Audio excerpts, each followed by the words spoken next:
శ్రీ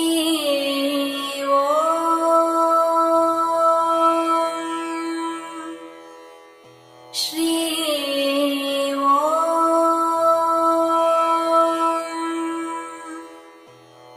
శ్రీ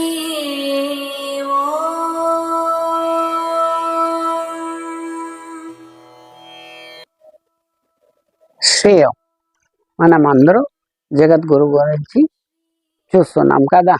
జగద్గురుని మనం ఎవరు అనలైజ్ చేస్తానికి? మనకంత జ్ఞానము లేదు, అంత తెలివిలక లేవు. అయితే వాళ్ళు చేసే చిన్న చిన్న పనులు చూసుకొని మనం అర్థం చేసుకోవద్దు. జగద్గురుని అర్థం చేసుకోవాలంటే మనకు ఎన్నో ఏళ్ళు కావాలి. వాళ్ళతోటే ఉండేసి వాళ్ళు చేసే చిన్న చిన్న పనులన్నీ అర్థం చేసుకుంటేనే మనకు ఇది అర్థం చేసుకోవడానికి మనకు ఒక సందర్భం దొరుకుతుంది. అట్లా జగద్గురుని అర్థం చేసుకోవడానికే కష్టం మనకు. తను ఏం చెప్తున్నారో అది పట్టుకుని పోవాలి. ఈ జగద్గురు గారు ఎట్లా అంటే తనకని స్వార్థంగా ఉండరు. ఏదైతే అందరికీ ప్రార్థన చేశారో అందరికీ ఇవ్వాలి అంటున్నారు.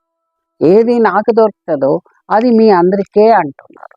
అదే నాకు ఏం దొరికింది, నేను దర్శనం పొందాను, ఆ దర్శనం మీ అందరూ పొందాలి. తను ఈ మెటీరియలిస్టిక్ గురించి మాట్లాడరు. తను ఆత్మాని గురించే మాట్లాడుతున్నారు.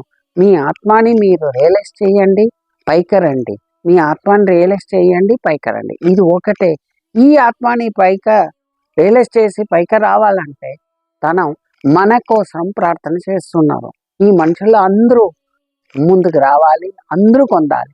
నేను ఒకటే కాదు, అందరూ నీ భగవంతుడా నీ పాద దగ్గర రావాలి అని ప్రార్థన చేసేవాళ్ళు ఈ జగద్గురు. ఇలాంటి వాళ్ళు ఒకసారి రామానుజాచారి వెళ్తున్నారు తన గురువు దగ్గర. గురువు అడుగుతున్నారు, నీకేమప్పా కావాలి? అప్పుడు రామానుజాచారి నాకు మంచి మంత్రోపదేశం ఇవ్వండి అంటున్నారు. గురువును ఆ మంత్రోపదేశం ఇస్తున్నారు.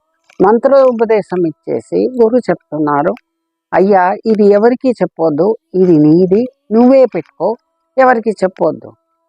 ఇది చెప్తే ఏమవుతుంది? అట్లా కాదయ్యా, నువ్వే పెట్టుకో, నువ్వు చెయ్యాలి, నువ్వు భగవంతుడు పాదానికి చేరుకోవాలి, అందుకే ఇస్తున్నాను అన్నారు. నేను ఒకటి దాని పాదానికి చేరుకోవాలా?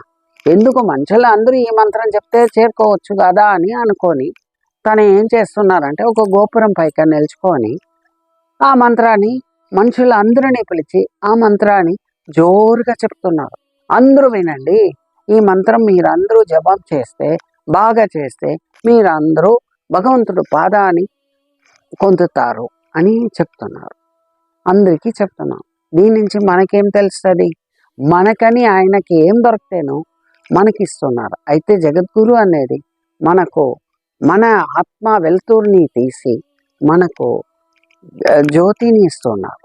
మన వెలుతురు వెళ్ళి మనం జ్యోతి వస్తుంది మన లోపల. మన ఆత్మని మనం అర్థం చేసుకోవాలి. అందుకే ఈ జపాన్ని ఇస్తున్నారు. మనకు జప ముఖ్యం. మనం రోజు ఉండ మెటీరియలిస్ట్ ప్రాబ్లంకి ఆ జగద్గురు దగ్గర వెళ్ళకూడదు. జగద్గురు దగ్గర వెళ్ళడం ఎందుకు? మన ఆత్మ బోధన ఒక్కటే. ఆత్మకి మనకు గురువుకి సంబంధం ఉంది, కానీ ఈ శరీరానికి కాదు. శ్రేయం.